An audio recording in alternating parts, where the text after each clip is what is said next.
Vaxtınız xeyir, əziz abituriyentlər, sevimli şagirdlər. Bugün sizlər üçün 2026-cı il 1-ci qruplar üçün tərtib olunmuş model sualların izahını vermək istəyirəm. Faydalanmaq istəyənlər üçün inşallah ki, yararlı olar. Deməli, başlayaq birinci sualdan. Bizə ozonun alınma reaksiyasını veribdir və bu reaksiyanın tarazlıq sabitini hesablamağı istəyir. Deməli, reaksiya üçün tarazlıq sabitini, düsturunu yazsaq, onda alınan maddələrin qatılıqları hasilinin burada ozonun deməli qatılığını biz bölməliyik oksigenin qatılığına. Sadəcə burada yəni biz qatılığın qiymətini yerinə qoymalıyıq.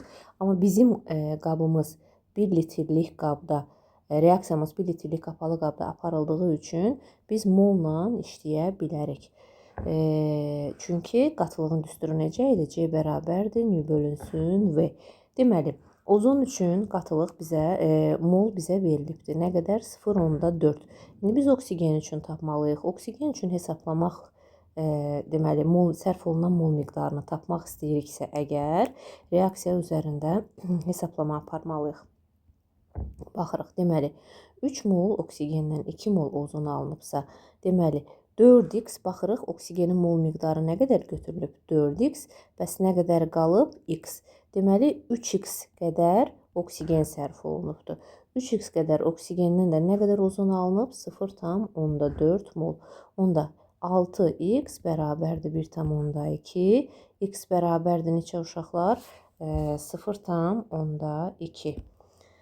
Deməli, x-in qiyməti oldu 0,2. Onda demək ki, oksigenin qalan mol miqdarı 0,2-dir. Gətirib düsturda yerinə qoysaq, K bərabərdir 0,4-ün ozonun deməli molu kvadratı bölünsün oksigenin 0,2-nin kvadratına. Bu da eləyəcək 20. Deməli, gəldik ikinci sualımıza. İkinci sualda bizə nə deyir? Deyir, molekulda rabitələrin əmələ gəlməsində iştirak edən orbitalların sayı hibrid orbital, qeyri-hibrid orbital, yəni hibrid orbital qeyri-hibrid orbitala bərabər olmalıdır və bizə verilib üzvü maddələr. Hibrid orbitalı necə hesablayırdıq? 4n-2pi. Qeyri-hibrid orbital hidrogen sayı üzərinə gəlinsin. Üstünə gəl 2pi düsturu ilə hesablama aparırdıq. Bir-bir hesablamalıyıq. Metana baxırıq. Metanda sp3 hibridləşmə formasındadır karbon atomu. Yəni 4 hibrid orbital və 4 qeyri-hibrid orbital. Cavabımız ya C, ya Y variantıdır. Deməli, digər maddəni hesablayaq. Biz 3-cüyə və yaxud 4-cüyə baxmalıyıq. C3H4. Propin, düzdürmü? Propinin formulunu yazaq. Deməli, 2 karbon atomu sp hibridləşmə formasında, 1 karbon isə sp3 və yaxud da düstura əsasən tapmaq istəsək uşaqlar, 3 vurulsun, daha doğrusu 4 vurulsun 3 çıxılsın, 2 vurulsun 2 pi rabitənin sayı 12-dən 4 çıxanda cavabımız eləyəcək 8. İndi qeyri-hibrid orbitalın sayını tapmaq istəyirik. Qeyri-hibrid orbital hidrogen sayı üzərinə gəlsin 2 pi, yəni 4 üstə gəl 2 vurulsun 2, bu da elədi 8. Demək ki, bizim cavabımız C variantı olacaq.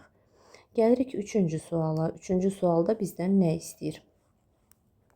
Etilaminin yanma reaksiyasına əsasən, bircə dəqiqə biz burada təmiz səhifə açaq. Deməli, etilaminin tam yanması zamanı alınan qaz qarışığını artıqlaması ilə götürülmüş qələvi məhlulundan keçirdilər.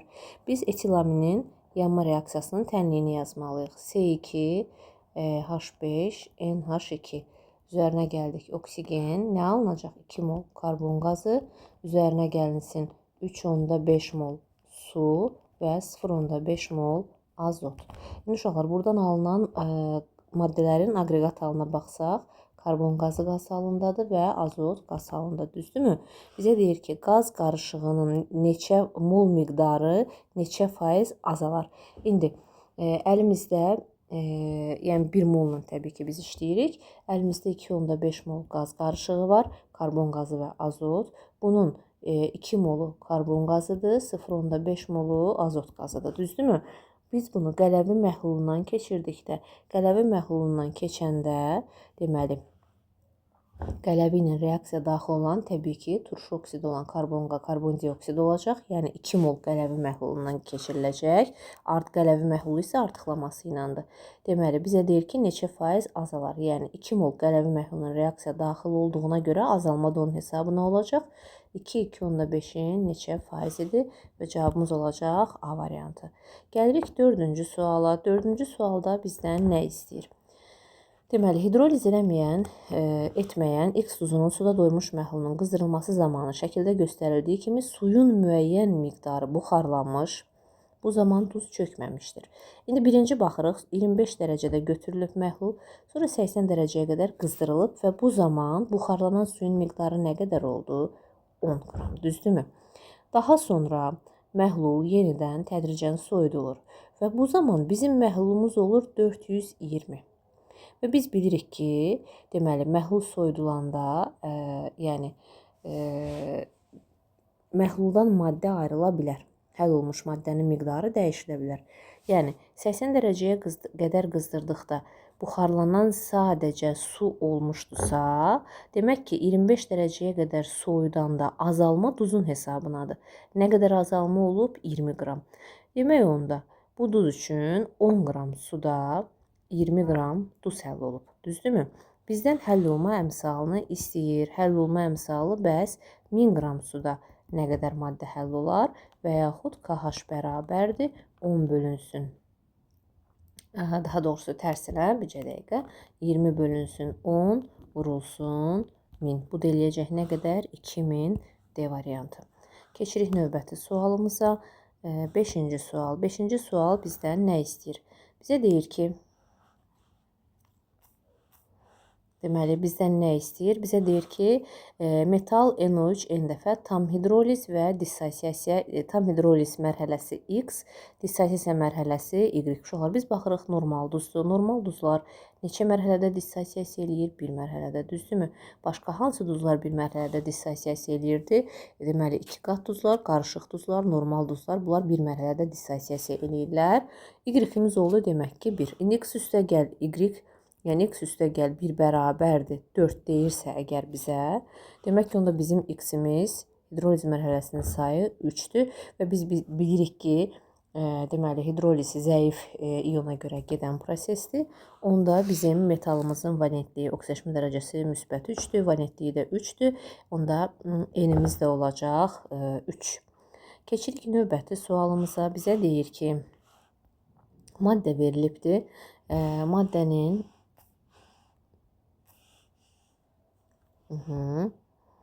deməli, R1 3 qat rabitə R2 və bizim deyir maddəmiz, bircə dəqiqə üzr istəyirəm. Deməli, bizim maddəmiz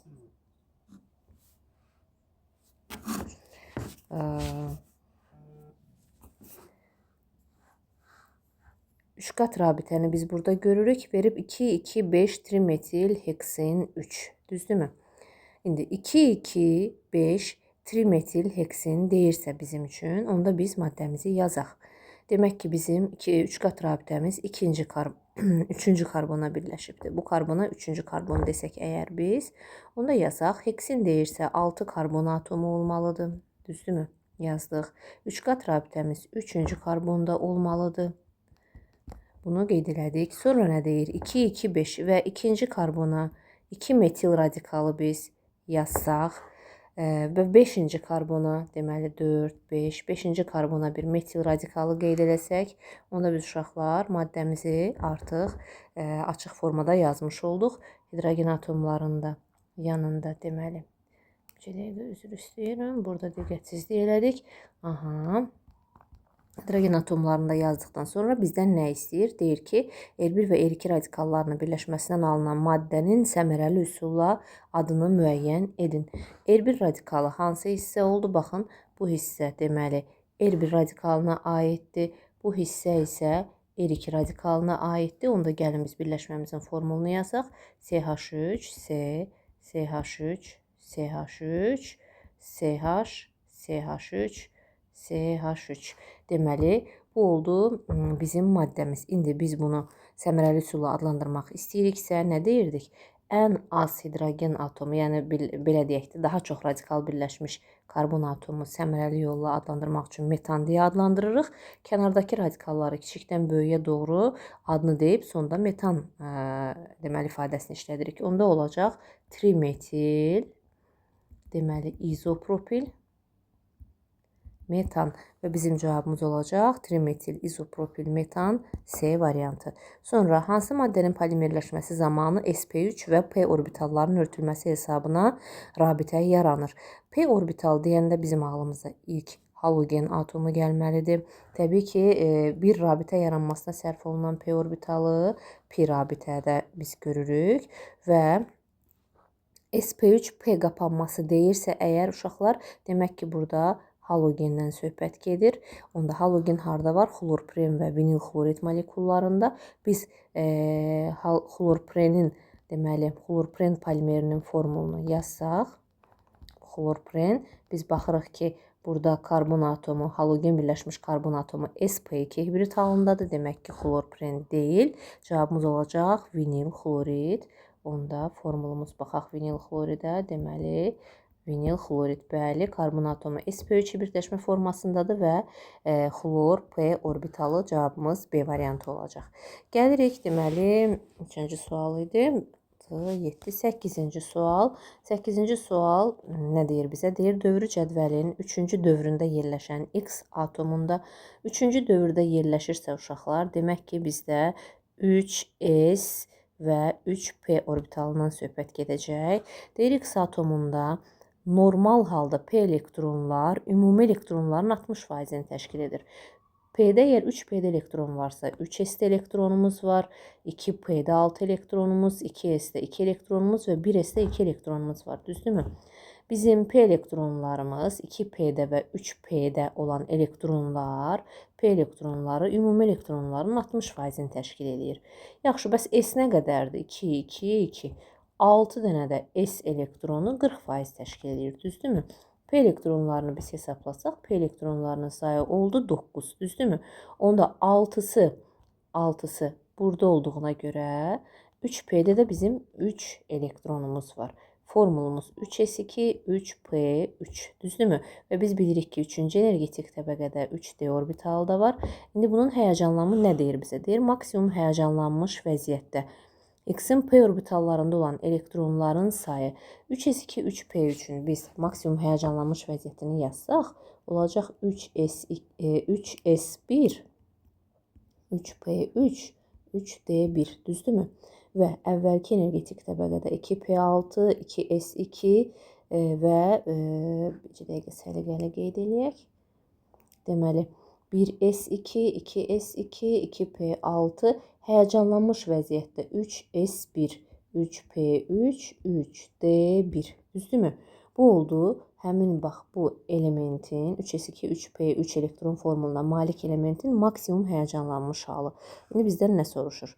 Deyir, X-in p orbitalında olan elektronların sayı, X-in p orbitalında olan elektronların sayı 6, 3, 9. S orbitalında olan elektronların sayından S orbitalında 2, 2 və 1 maksimum həyəcanlanmış vəziyyətdə, yəni 5. Neçə dəfə çoxdur? Cavabımız eləyəcək 1.8, yəni Y variantı. Gəldik, deməli, 10-cu suala. Onda mı burada rəqəmlər qeyd olunmuyubdur, deməli 7, 8, yox, 9-cu sual. 9-cu sual bizdən deyir, hansı mərhələlər oksidləşmə reduksiya reaksiyasıdır? Uşaqlar, biz asan formasını deyirdik, əgər reaksiyada bəsit maddə iştirak edirsə, bu reaksiya %100 oksidləşmə reduksiya reaksiyasıdır. Çünki ən azından sıfırdan hansı oksidləşmə dərəcəsinə qədər elektron dəyişikliyi baş verir. Demək ki, birinci və burada oksigeni bəsit halda gördüyümüzə görə 3-cü, deməli, mərhələlər oksidləşmə reduksiya reaksiyasıdır. Gəlirik 10-cu sual. 10-cu sual bizə nə deyir? Deyir ki, H2S və SO2-nin reaksiyası zamanı maddələrin deməli, mol sayının zamandan asılı olaraq dəyişməsi qrafiki verilmişdi. Alınan maddələrdən biri öncə hidrogen sulfidlə kükürt dioksidin reaksiya tənliyini yazırıq. Alınır kükürt və su. Əmsallaşma aparsaq uşaqlar 2, 2, Düzdürmü? Burada 3 yazsaq reaksiyamız oldu bərabər. Və biz baxırıq ki, götürülən maddələr eyni nöqtədən başlayır, yəni bərabər mol miqdarında götürülübdür. Deyir alınıb və biri tam sərf olunubdur, biri isə x mol qədər artıq qalıbdır. Deyir alınan maddələrdən biri 1,8 mol fluorla tam birləşmə reaksiyasına daxil olur. Uşaqlar, fluorla tam birləşmə reaksiyasına daxil olan, biz bilirik ki, kükürt fluorla adi şəraitdə reaksiya daxil olur və S-fluor 6 birləşməsi əmələ gəlir. Deyir ki, alınan maddələrdən biri 1,8 mol fluorla reaksiya daxil olubsa, indi biz hesablayaq görək 1,8 mol fluorla nə qədər kükürt, neçə mol kükürt reaksiya daxil olacaq. Hesablayırıq 3 mol fluorla 1 mol kükürt reaksiya daxil olursa, bəs 1,8 ilə nə qədər kükürt reaksiya daxil olacaq? 3A bərabərdir 1,8, A oldu 0,6. Demək ki, bizim reaksiyamızdan 0,6 mol kükürt alınmışdır. İndi uşaqlar, maddələr bərabər mol miqdarında sərf olunub, düzdürmü? Baxırıq, 3 mol kükürt alınanda normal reaksiyada 1 mol kükürt dioksid və 2 mol hidrogen sulfid sərf olunubsa, bəs 0,6 mol kükürt alınanda nə qədər olacaqdır uşaqlar? Deməli 0,4 mol. Əgər düzgün hesabladıqsa 3-ə 2-dirsə 0,6-ya da deməli bəli 0,4 mol hidrogen sulfid. Biz bərabər mol miqdarında götürmüşük deyə, demək ki, onda hər ikisini 0,4 mol götürmüşük. Amma kükürt dioksidin nə qədəri sərf olunubdur? Yenə onu da reaksiya üzərindən hesablayacağıq.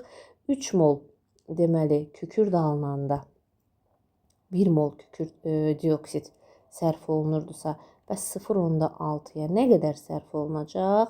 Burada x yazaq, o da olacaq demək ki 0,2.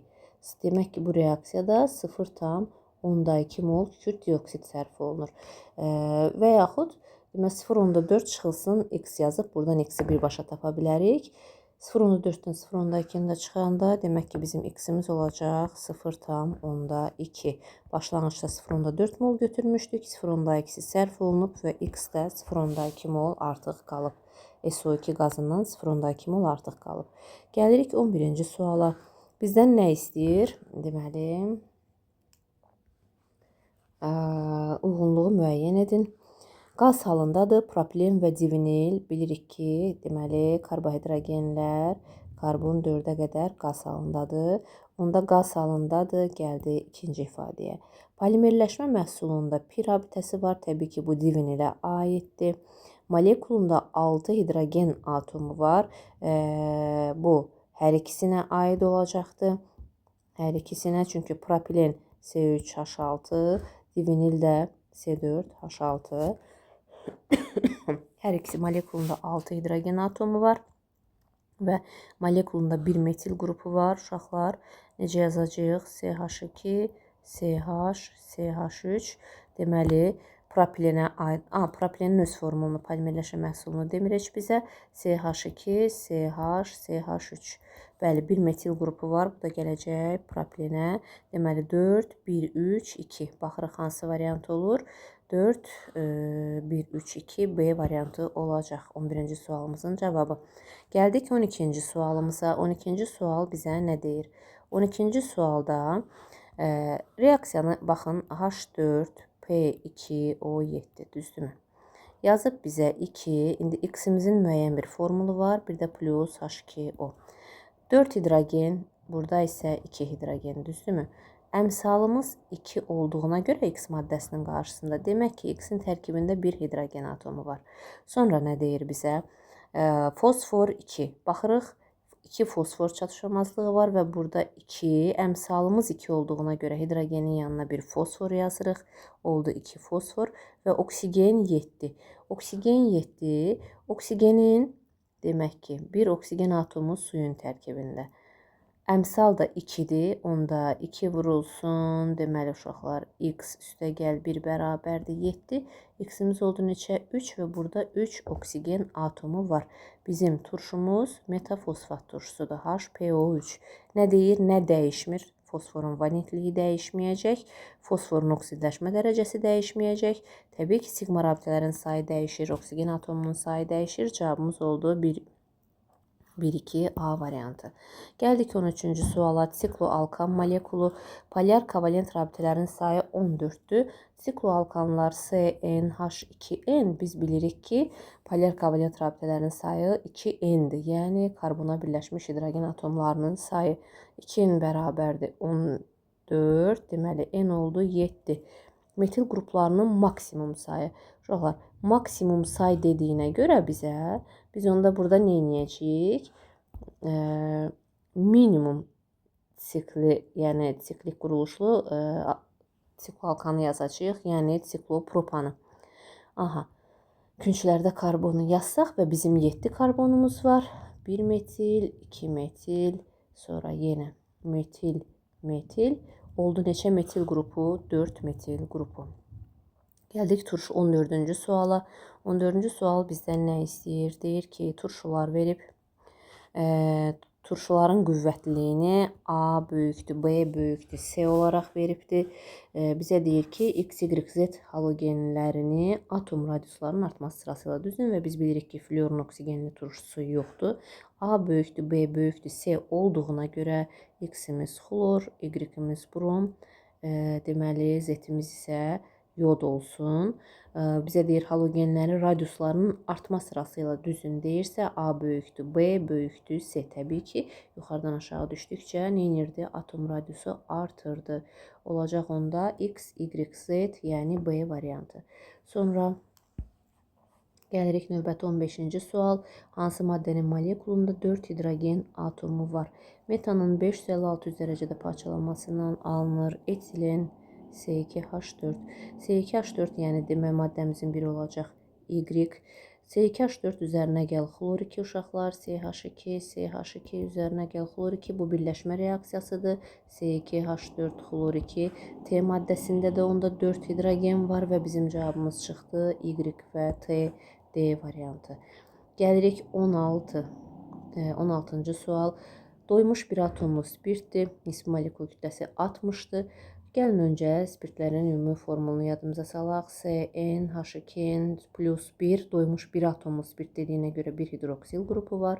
Onda ümumi Mr olacaq 14n plus 18 bərabərdir 60 yazırıqsa n'imiz oldu 3. İndi 1, 2, 3 bu birli spirtdir yoxsa ikili spirtdir? Burada da bizə köməkçi vasitə. İkinci karbon atomunun oksidaşma dərəcəsi 0 dediyinə görə uşaqlar biz OH hidroksil qrupunu gətirib birləşdiririk ikinci karbon atomuna. Oksidaşma dərəcəsini hesablasaq, oksigen -2, hidrogen müsbət 1, müsbət 1 və təbii ki, karbonun oksidaşma dərəcəsi 0 olacaq. Demək ki, bizim maddəmiz propanol 2-dir. Bizə nə deyir? Hansı ifadə doğrudur? Propanol 1 deyil. Mis 2 oksidlə oksidləşməsindən aseton alınır. Bəli, çünki nə deyirdik? Birli spirtlərin oksidləşməsindən aldehid, ikili spirtlərin oksidləşməsindən isə keton alınacaq. Molekulunda 8 hidrogen atomu var. Bəli, molekulunda 3-lü karbon atomu var. Xeyr, molekulunda uşaqlar, deməli, birli, ikili, bu da birli karbon atomu və bizim cavabımız olacaq 2, 3, B variantı. Gəldik deməli 17-ci sual. Bizə deyir ki, Eyler-Venn diaqramına uyğun bəndləri müəyyən edin. Reaksiya məhsullarını yazaq uşaqlar. Biz bilirik ki, ozon oksigenden fərqli olaraq gümüşlə reaksiya daxil olur və kalium iodin ozonla reaksiyası bu ozonun təyin reaksiyasıdır. Buradan alınır kalium OH plus iod 2 plus su. Reaksiyanı əmsallaşdırsaq, 2 yazsaq bura, 2 yazsaq bura, reaksiyamız oldu bərabər. Bizə nə deyir? Reaksiya məhsullarının əmsalları cəmi 4-dür. Bu hansına aid oldu? Bu aid oldu təbii ki, birinci Venn diaqramında birinci hissəyə aid olanda reaksiya məhsullarının əmsalları cəmini hesablasaq 4 eləyəcək. Bəli, doğrudur. Bir bəsit, bir mürəkkəb maddə alınır. Mürəkkəb, bəsit. Deməli, üçüncü ifadə gəldi. Hansına? Deməli, ozonun gümüşlə reaksiyasına. Molekullar arası oksidləşmə reduksiyadır. O gəlir ortaya. Deməli, üçüncü ifadəyə və oksidləşmə məhsulu bəsit maddədir. Oksidləşmə deməli, -1-dən yod gəlib 0-a. Oksidləşmə məhsulu burada yoddur, bəsit maddədir. Bəli, deməli, dördüncü də gəldi birinci Venn diaqramının birinci hissəsinə 2, 4, 3, 1 və cavabımız oldu Y variantı. Burada gümüş deməli sıfırdan gəlib müsbət 1-ə reduksiya edicidir. Oksigen, ozon isə sıfırdan gəlib deməli burada -2 götürsək uşaqlar, bu isə oksidləşdiricidir. Deməli, burada oksidləşmə məhsulu mürəkkəb maddədir. Bəsit maddə deyil. Ona görə cavabımız Y variantı olacaqdır. Gəlirik 18-ci suala. Deməli, civə katalizatorunu görürük. Deməli, və bizə deyir A alkindir. Alkin civə katalizatoru bu Kucherov reaksiyasıdır və bizə baxırıq. Deməli, B maddəsi mis-2 hidroksidlə reaksiya daxil olursa, demək ki, bu nədir uşaqlar? Aldehid. Çünki deməli, alkinlərin hidratlaşma məhsulu civə katalizatoru ilə ya aldehid ya yaxud da keton ola bilər. Ketonda nə gümüş güzgü reaksiyasına, nə mis-2 hidroksidlə reaksiya daxil olmayacağına görə bizim B maddəmiz aldehiddir. İndi bu da aldehiddirsə, alkinlərdən yalnızca asetilenin hidratlaşmasından deməli aldehid əmələ gəlirdi. Digərlərindən keton əmələ gəlirdi. Onda bu olacaq, B maddəmiz olacaq asetaldehid. Və C maddəmiz də olacaq asetat turşusu, sirkə turşusu və ya etan turşusu. Bizdən nə istəyir? Molekulunda 7 sigma rabitə var. Atom sayını toplayıb 1 çıxırıq. Doğrudur. Normal şərait gümüş güzgü reaksiyasına daxil olur. Bir dəqiqə 4, 8, 7 sigma rabitə var. Normal halında, qaz halında deyil. Deməli, maye halındadır. Gümüş güzgüyə daxil olmur. Suda yaxşı həll olur. İzomeri yoxdur. Var. Çünki karbon turşuları mürəkkəb efirlərlə sinif arası izomerdir və doğru cavabımız olacaq A variantı.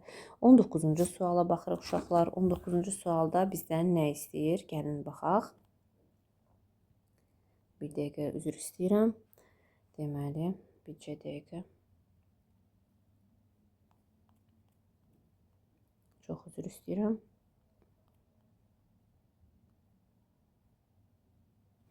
Aha, deməli 19-cu sualda bizdən nə istəyir? Bu amonium karbonatın parçalanma məhsulları. Biz bilirik ki, uşaqlar amoniak, karbon qazı və su olacaq. X-Z reaksiya ayrılıb oxun altında göstərir. Bizə lazım deyil. Bizə lazım olan Y maddəsidir ki, hansı ki oksigenlə katalizator iştirakı ilə reaksiya daxil olub. Karbon qazı və su oksigenlə reaksiya daxil olmayacağına görə bizim Y maddəmiz amoniakdır. Amoniakın katalitik oksidləşməsi nəticəsində alınan maddə NO və sudur.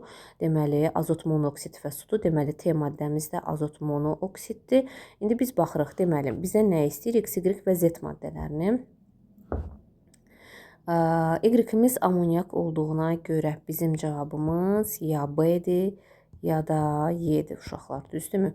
İndi biz X maddəsini müəyyən eləməliyik. NO-nun oksigenlə reaksiyasından NO2 qaz əmələ gələcək və NO2 qazının azot dioksidin natrium karbonatla reaksiyasından nə alınırdı?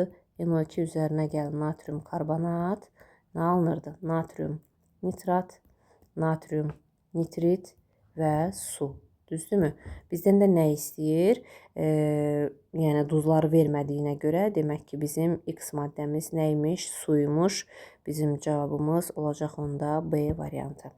Gəlirik 20-ci suala. 20-ci sual bizdən nə istəyir? 20-ci sual maraqlı sualdır.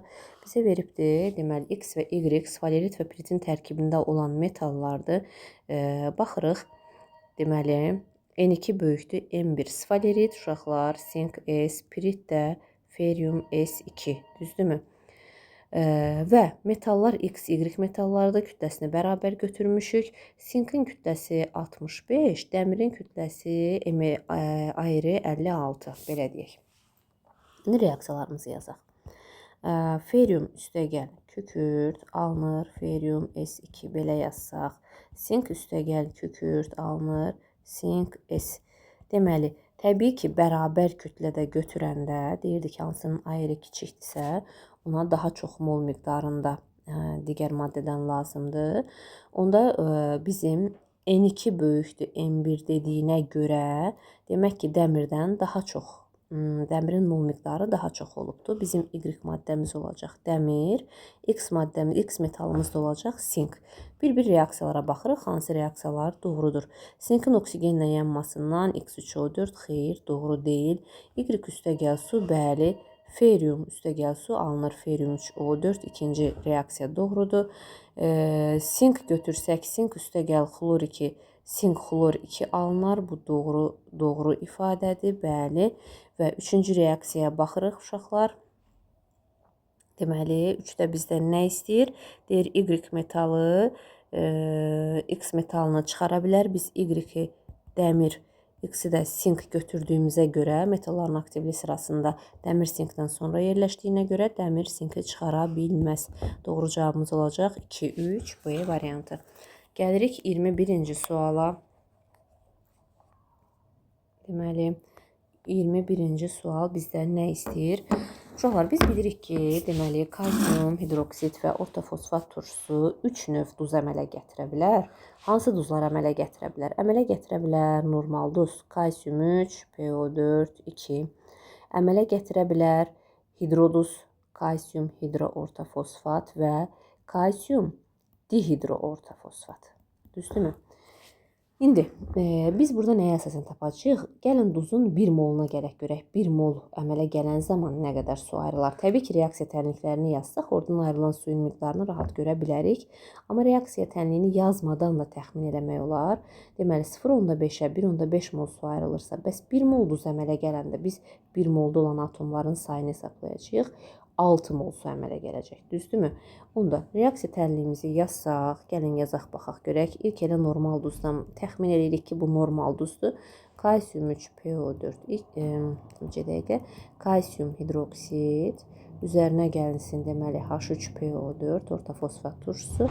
Alınsa əgər kalsium 3 PO4, 2 və su.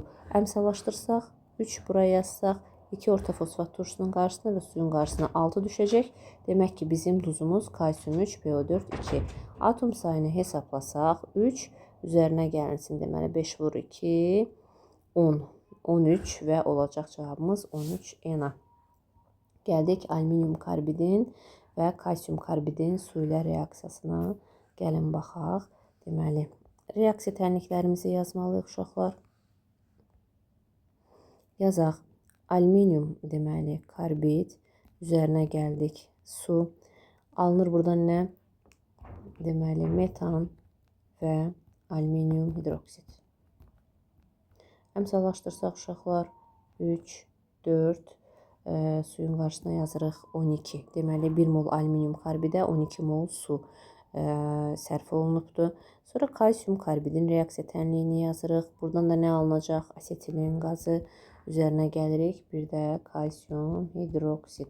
Reaksiya tənliyimizi əmsallaşdırsaq və suyun qarşısına 2 yazırıq. Oldu bərabər. Deməli 1 mol alüminium karbidə 12 mol su, 1 mol kalsium karbidə 2 mol su lazımdır reaksiya üçün və burada da mol miqdarları eyni götürülüb. Onda elə 1 mol təsəvvür eləsək, tutaq ki, eyni 1 mol götürmüşəmsə, A oldu 12, B oldu 2. Düzdürmü? Onda A və B arasında münasibət A bərabərdir. Deməli, bircə dəqiqə. Bərabər mol miqdarında alınan qazın mol miqdarı yox, bizdən su istəmir uşaqlar. Su bərabər mol miqdarında sərf olunarsa, üzr istəyirəm. Su bərabər mol miqdarında sərf olunarsa, deməli 12 mol su sərf olunanda 3 mol metan qazı alındı. İndi gəlin biz asetilin üçün hesablayaq. Deməli 2 mol suda 2 mol su sərf olunanda, çünki bizdə nə deyir? Bizdə suyun deyir mol miqdarı eyni sərf olunubdur. 2 mol su sərf olunanda 1 mol asetilin alınırsa, bəs 12 mol götürsək, 12-də nə qədər alınacaq? 12-də də alınar, deməli 6 mol asetilin qazı. Onda biz hər ikisini təxmini 12-12 götürsək, deməli sərf olunan suyun mol miqdarını, onda A oldu bizdə 3, B oldu 6. B də bərabərdir. 2A cavabımız olacaq B variantı. Gəldik 23-cü suala. 23-cü sual bizdən nə istəyir? Deməli, 23-cü sualda deyir ki, uşaqlar, Nitrat turşusunun parçalama reaksiyasından alınan maddələrin kütləsinin zamandan asılı olaraq dəyişmə qrafiki verilmişdir. Nitrat turşusunun parçalanma reaksiyasının tənliyini yazırıq. Alınır NO2 qazı, oksigen və su. Əmsallaşdırdıq, reaksiyamız oldu bərabər. İndi bizə nə deyir? Deyir ki, kütləsinin zamandan asıllıq qrafiki verilibdir. 4 vurulsun 46, oksigen 32 və su 2 vurulsun 18. Kütləcə daha çox alınan NO2 qazıdır. Ona görə bu Z-dir. Z-imiz oldu NO2. Daha sonra Y-imiz sudur və X-imiz isə deməli oksigen qazıdır. Bizdən nəyi deyir? M-i hesablayın. İndi suyun kütləsi ilə NO2 qazının kütləsinin arasında burada nə qədər fərq var? 37 qram fərq var, düzdürmü? Gəlin hesablayaq görək. Bizdən baxaq görək. 37 qram fərq olanda neçə qram su alınıb? M qram su alınıb. Biz bunu hesablayacağıq. Baxırıq reaksiyaya. 4 vurulsun 46 nə qədər eləyir? 160, 184. Və burada su nə qədərdir? 36. 148 eləyəcək, səhv eləmirəmsə arasındakı fərq. Əgər səhv hesablama eləmədiksə, bir dəqiqə daha dəqiq hesablayaq. Deməli,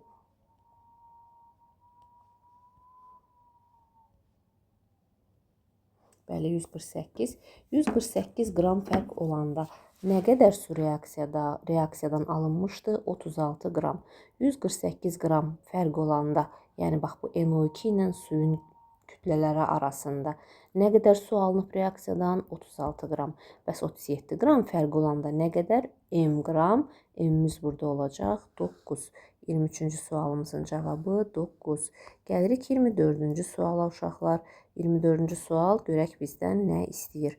Bizə deyir ki, maddə tam reaksiyasının istilik effekti Q-dür, yanma istiliyi də Q-dür.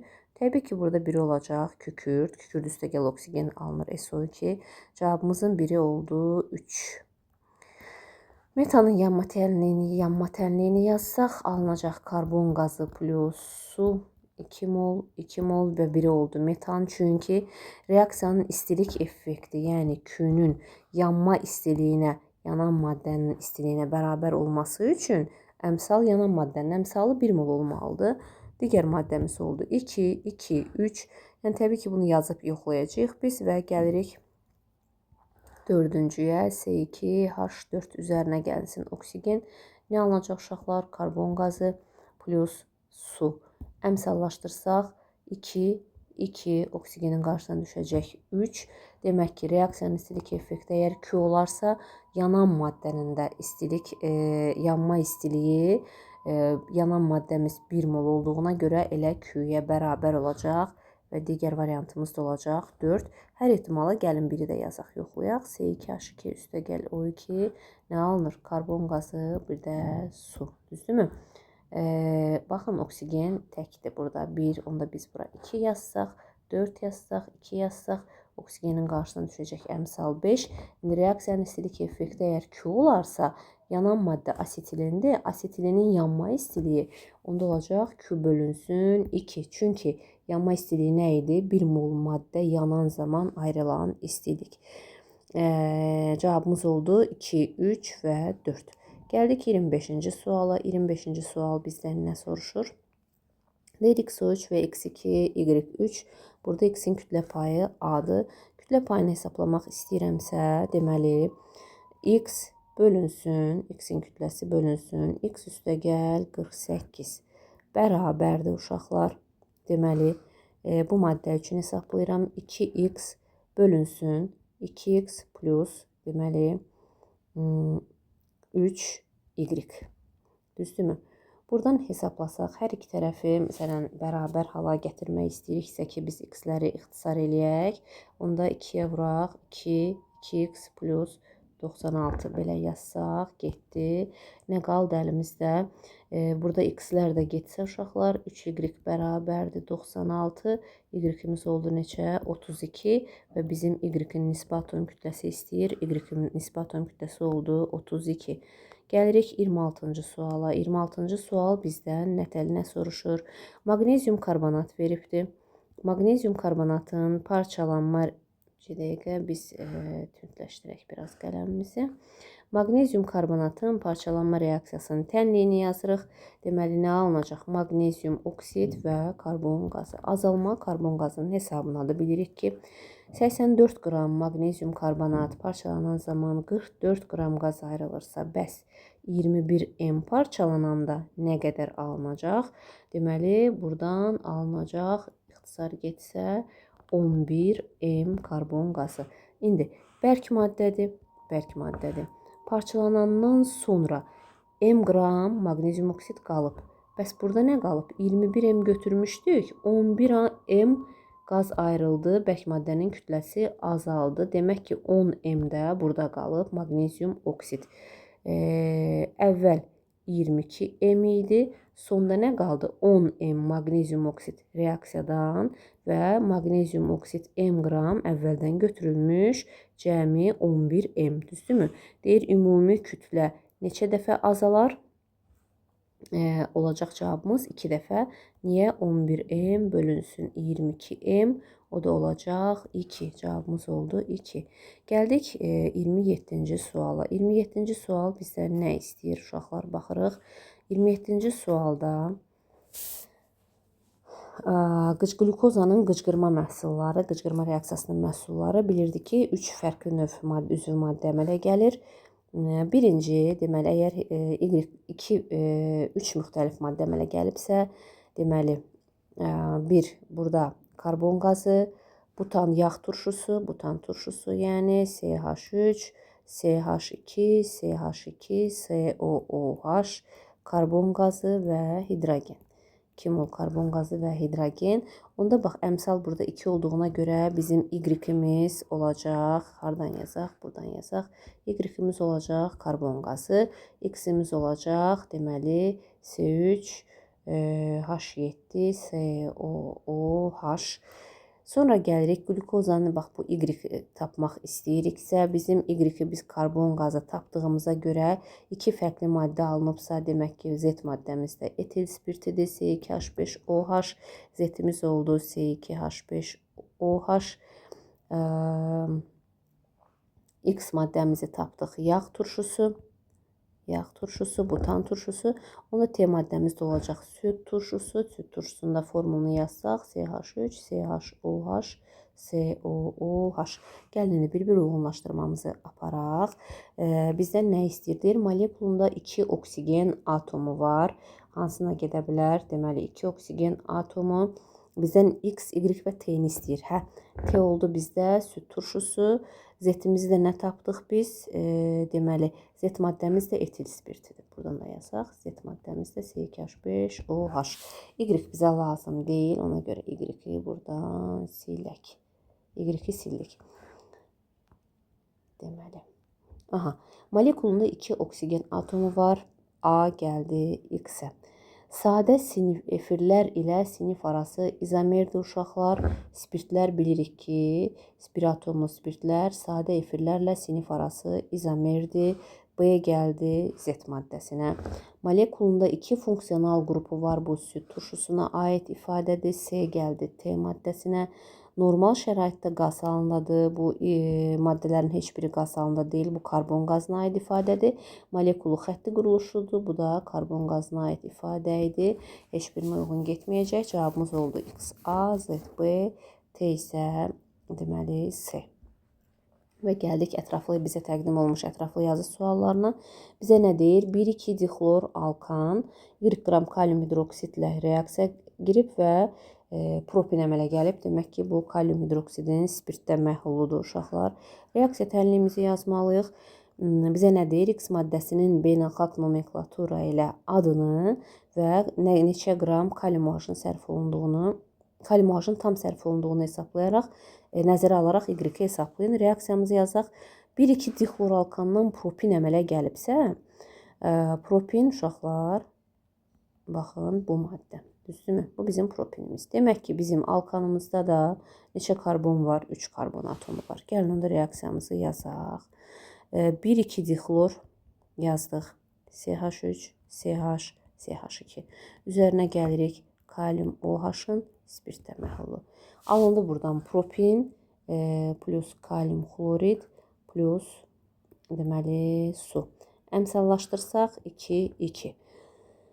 Əvvəlcə baxırıq birinci sual. 1. Bizə nə deyir? X maddəsinin, yəni 1,2 dixlor 3 karbon olduğuna görə propanın beynəlxalq nomenklatura ilə adını yazın. 1, deməli 2 dixlor alkan. Bu oldu beynəlxalq nomenklatura, alkan yox, üzr istəyirəm, dixlor propan deməli. Bu oldu bizim X maddəmizin adı, beynəlxalq nomenklatura ilə adı. Və ikinci sualı cavablayırıq. Bizə deyir, kalium OH-ın tam sərf olunduğu nəzərə alaraq Y-i hesablayın. Çünki burada başlanğıcda Y qram kalium hidroksid qarışığı deyir götürülüb. Gəlin baxaq görək əlimizdə nə var? 8 qram propin var. Görək 8 qram propin alınanda alınması üçün neçə qram kalium hidroksid məhlulu sərf olunubdur? Kalium hidroksid sərf olunub. Hesablayaq. Propinin kütləsi deməli C3H4 40. Düzdürmü? 40 qram propin alınanda 2 vur 56 qram kalium hidroksid sərf olunubsa, bəs 8 qrama nə qədər olacaq uşaqlar? Hesablayanda bu da eləyir 22,4 qram. İkinci sualımızın cavabı da oldu 22,4 qram. Gəlirik 29-cu suala. 29-cu sual bizdən nə istəyir? Bizə veribdir. Deməli, həcmi 1 litr olan qabda azot və hidrogen arasında reaksiya aparılır və tarazlıq yaranır. Eni, M və tarazlıq sabitini hesablayın. Gəlin reaksiyamızı yazaq. N2 üstəgəl, azot üstəgəl hidrogen alınır amonyak. Düzdürmü? İnşallah əlimizdə tam bizə bəlli olan nə var? Baxırıq. Baxın, üzü yuxarı gedən qrafik alınan maddəni göstərir. Yəni, nə qədər amonyak alınıbdır? Bu reaksiyada 3,4 qram amonyak alınıb. Düzdürmü? Maddələrdən birini M qram götürmüşük. Gəlib 2,8-də dayanıb. Deməli, M çıx 2,8 qram biri sərf olunubdur. M çıx 2,8 qram biri sərf olunubdur. Biri də 1 çıx N qram. 1 çıx N qramda biri sərf olunub. İndi biz bu reaksiyaya baxırıq. 2 vur 17. Yəni 34 qram amonyak alınanda 6 qram hidrogen sərf olunur. 28 qram da azot sərf olunur. Düzdürmü? Hansının daha çox lazımdır bu reaksiya? Hansı maddədən? Təbii ki, azotdan. Düzdür? Demək onda çox kütlə olaraq çox götürülən azotdur. Onda azotun üzərinə yazırıq. M çıxılsın 2,8 qram. Hidrogeni də üzərinə yazırıq. 1 çıxılsın N qram. Düzdürmü? Buradan bir-bir tənasüblə hesablasaq, 34 qram amonyak alınanda 28 qram azot sərf olunursa, bəs 3,4-də nə qədər sərf olunar? M çıxılsın 2,8. Birinci sualın cavabı biz burada M-i tapdıq 5,6. Sonra hidrogen üçün hesablayıram uşaqlar. 34 qram hidrogen amonyak alınanda 6 qram hidrogen sərf olunursa, bəs 3,4-də nə qədər sərf olunacaq? 1 çıxılsın N qram. N-i buradan ikinci sual tapırıq 0,4 qram. Aha, qram. Bunu tapdıq. İndi sonra bizə deyir reaksiyanın tarazlıq sabitini hesablayın. Tarazlıq sabitini necə hesablayırdıq? K bərabərdir. Deməli, alınan maddələrin qatlıqları hasili, yəni NH3 həcmi 1 litr olduğuna görə biz burada molla işləyə bilərik. Amonyak bölünsün. Deməli, hidrogenin qatılığı 3 dəfə vurulsun azotun qatılığı.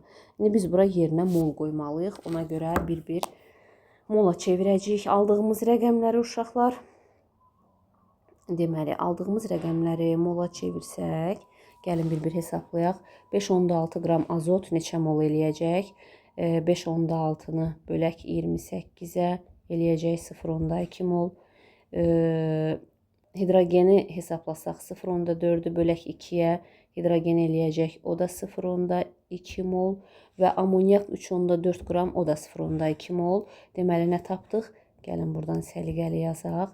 Amonyakın molu oldu 0,2 mol, azotun molu oldu 0,2 mol və hidrogenin də mol miqdarı olacaq.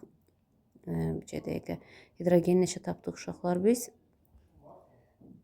Biz artıq qalıyıq. Üzr istəyirəm uşaqlar, burada bir balaca səhvə yol verdik. M-i yox, azotun yerinə biz azot burada nə qədər qalıbdır? 2,8 qram.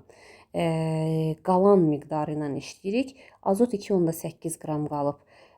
Azot olacaq 0,1 mol. Niyə? 2,8-i böləcəyik 2,8-ə, 28-ə. 0,1 mol olacaq azotun mol miqdarı və hidrogen 0,4 mol. Çünki biz eni 0,4 tapdıq axı. Biz burada bayaq emi tapmışdıq 5,6, amma azotun 2,8 qram artıq qalıb. O da 0,1 moldur. Tarazlıq qatılığı ilə biz işlədiyimizə görə artıq qalanla, yəni qalan miqdarla işləyəcəyik. Azot 0,1 mol, hidrogenin də deməli qalan mol miqdarı olacaq 0,2 mol. Gətirib yerinə qoyuruq. Deməli, amoniakın yerinə qoyuruq 0,2-nin kvadratı, hidrogenin yerinə 0,2-nin kubu vurulsun 0,1. Burada da hesablayanda uşaqlar bu da eləyəcək 50. Demək ki, 3-cü sualımızın cavabı da oldu 50. Tarazlıq sabiti K bərabərdir 50. Və gəlirik son olaraq 30-cu sualımıza. 30, sual 30. Bizdən nə istəyir? Deyir, maddələrdən biri tam sərf olunarsa, gəlin kalium permanganatın hidrogen xloridlə reaksiya tənliyini yazaq. Biz bilirik ki, bu xlorun laboratoriyada alınması reaksiyası da alınacaq kalium xlorid, mangan xlor 2 və xlor qazı. Əmsallaşdırsaq uşaqlar, deməli mangan müsbət 7-dən gəlir mangan müsbət 2-yə. Sonra baxaq görək. Xlor mənfi 1-dən gəlir xlor neçəyə? Xlor gələcək 0-a. Yazaq mangan müsbət 7, mangan müsbət 2, xlor mənfi 1-dən gəlib xlor 2, 0. Aldığımız əmsalı sağ tərəfdə yazacağıq. Deməli 5, 2, 2 olduğuna görə əmsal olaraq 2-yə vururuq. Xlor mənfi 1 ionunu 2, 5. Deməli xlorun qarşısına yazırıq 5, manganın qarşısına 2. Hidrogen xloridin qarşısına yazırıq 16. Reaksiyamızı bərabərləşdirdik. İndi bizə nə deyir? Deyir ki, 2,5 mol kalium permanganat reaksiya daxil olur. Nə qədər? 400 qram 36,5%-li hidrogen xlorid deməli məhlulu ilə. 12 yazaq. 400 qram 36,5. Yəni 4 vurulsun 36,5. 4 vurulsun 36,5 qram H-xlorla reaksiya daxil olur. İndi bizdən nə istəyir? Maddələrdən biri tam sərf olunursa, neçə mol maddənin artıq qaldığını və neçə litr qazın əmələ gəldiyini hesablayın. Uşaqlar, əlimizdə hər iki maddədən var.